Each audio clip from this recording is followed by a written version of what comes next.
On the afternoon of May 22nd, 2004, Oakey Albert Kite Jr., also known as Al, was found tortured and killed in the basement of his townhome. 20 years later, this case still remains unsolved. Let's go over what happened that fateful day, and why the killer still hasn't been caught. Oakey Albert Kite Jr., who we will call Al, was born on May 7th, 1951, in Nash County, North Carolina. He was the son of father Oakey Albert Kite Sr. and mother Edith Davis Kite. His father was a well-renowned dog trainer in the area and co-founded a dog training company called Oakey and Hunter Grove. Al's mother was a housewife and passed away when he was just 18. Al lived his childhood in Halifax County, North Carolina, before attending Weldon High School. After graduating from high school, Al went to what is now known as Barton College, where he majored in business administration. In 1971, Al began working for Stone & Webster, a large engineering services company. He started off working as a timekeeper, but was quickly promoted to head of department. In 1976, Al married a high school friend, Gail Kay. Gail had a daughter named Julie, who Al was a loving stepfather to. Al and Gail never went on to have any children for themselves though. All was normal in Al's life until 1988, when him and Gail got divorced. The split was friendly between the two, but would come to make Al lonely in the future. Throughout the 1990s, Al continued his work with Stone & Webster, which allowed him to travel all over the US and even spend some time in Algeria. In 1998, Al took on a new position with Stone & Webster in Colorado, and as such moved to Aurora. Aurora is a town on the outskirts of Denver, and Al chose this town because of his love for the outdoors. His house was located at 2002 South Helena Street, about 15 minutes away from Cherry Creek State Park. Al's new house was rather large, with 2 stories, and he often stated that it was far too much room for himself, as he preferred to spend his time hiking anyway. With the extra unused space in Al's house, he turned the finished basement into a standalone apartment. Not only would this allow Al to help pay the mortgage, but it would also fill up some of the space he wasn't using and possibly provide him with a little extra company. Little did he know, this would later cost him his life. The temporary extra company would become important to Al though, as he was let go from Stone & Webster in 2002 after 31 years with the company. Al was able to get a new job shortly after though for a consulting firm, Carter Douglas. In 2004, Al's current tenant had told him that they were planning to move out, and so they wouldn't be renewing their lease. In May of 2004, the tenant then moved out. Al wouldn't be alone for long though, as later that year he began dating a woman named Linda Angelopoulos. Al posted an advertisement for his basement space in the hopes of finding a new tenant. It's unsure exactly where this advertisement was posted, but it's thought to have been posted either as a general advertisement in the newspaper, or through the University of Colorado's medical library, which was a common place for these types of advertisements at the time. On the 19th of May, 2004, a man, Robert Cooper, responded to Al's advertisement. Cooper had just recently moved from the East Coast to take a job at a Wells Fargo and was temporarily living with his sister in the area. Despite Al telling his new girlfriend, Linda, about Robert, Linda and Robert never formally met. They were only in the house together for a brief moment while Robert was signing some forms. Linda had to use the bathroom, and when she came back, she said that he had, quote, found an excuse to leave. Regardless of their interaction being short, Linda was able to see that Robert was dressed well with a nice pair of shoes and a suit. Linda further described Robert as being in his 40s, around 5'8" to 5'10", approximately 180 pounds, with dark, semi-wavy hair. Linda also said that Robert walked with a limp, and as such, had to use a cane to stabilize himself. Al was eager to get the basement rented out again, and so Al and Robert agreed on a security deposit, and that Robert would pay 1/2 of the month's rent up front to be able to move in right away. On Saturday, May 22nd, Al drove Linda to the airport for a flight she had booked to Virginia Beach.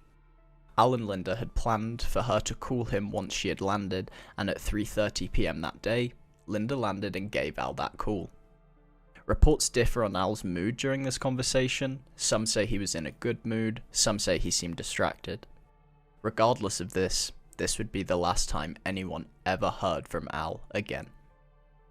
2 days later, on Monday, May 24th, Al's absence was noted at work. This was unusual for Al, as he was considered to be a punctual and reliable employee. After feeling like something could be wrong, Al's boss contacted his sister. Al's sister was still living on the East Coast at the time, but still called the Aurora Police Department to request a welfare check on her brother. Officers proceeded to go to Al's house, where his body was found lying face down next to a blood splatter on the wall in a puddle of blood. One of the responding officers, Detective Thomas Sobieski, who later became a lead investigator for the case, described the crime scene as, quote, the worst he had ever seen.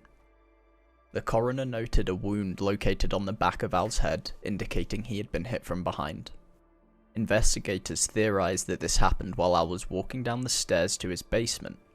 Al did not die from this wound, however. His hands were bound with a cord, and his feet were then tied to his hands behind his back. Al was then tortured for several hours until eventually being stabbed 22 times, which was the cause of his death.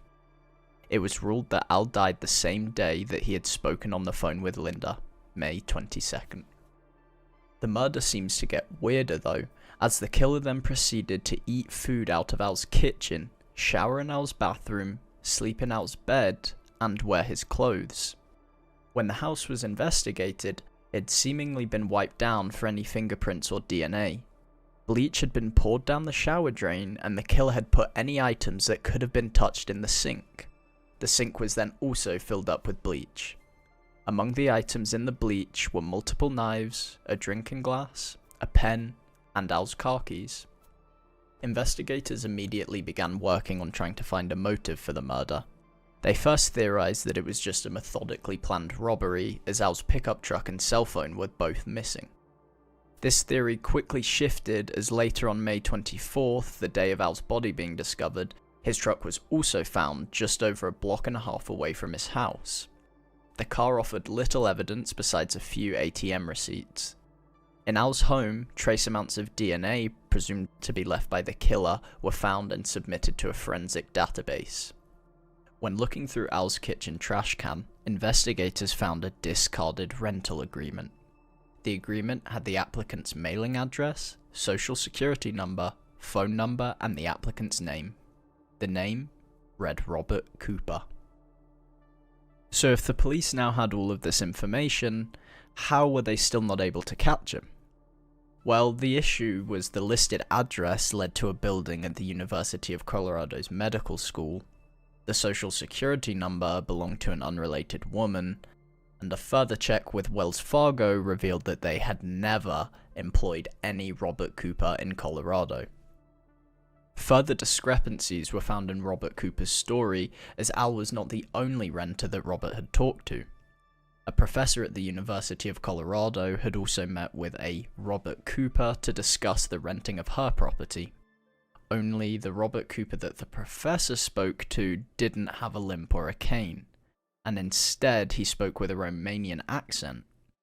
Robert Cooper had applied to several other renters before his interaction with Al. Each time he met with a renter, Robert Cooper fit the same physical description of height and weight, but whether he had a cane or an accent changed with each encounter. Many of the renters also stated that Cooper made them feel uneasy and acted rather abnormal. The exact date that Al and Cooper first met is unknown, but one of Al's neighbours recalled seeing Robert Cooper leave Al's house on May 19th, just 3 days before the murder. This was established by investigators to be the first day of contact. What about the phone number though? For that, we need to actually travel back to March, 2 months before Al's murder. At a 7-Eleven near the University of Colorado Medical School, a man purchases a burner phone. The man then waits for 30 days to activate the burner phone, exactly the amount of time it takes for 7-Eleven to delete their security footage. A search by investigators for Al's phone and the prepaid phone number given by Robert Cooper on the rental application revealed that both of the phones were located in Denver. Neither of the phones were in the possession of Robert Cooper though, leading to another dead end. The ATM receipts found in Al's truck were also investigated. It was determined that a withdrawal was made from a Wells Fargo ATM near Al's house the night of the murder. The ATM did have a camera, but Robert Cooper seemed to know this and so was wearing a ski mask. After the rise of all these discoveries, robbery was quickly dismissed as a motive. Not only were Al's truck and phone found not in the possession of the killer, but the account the killer withdrew from also had more than $1,000 in the account. In the end, the police concluded the murderer likely did it just for the thrill.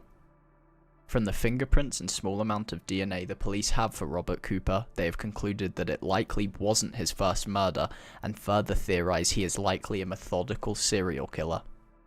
To this day, the case remains open, and no one has been charged for the murder of Oakey Kite Jr., and the actual identity of Robert Cooper remains unknown.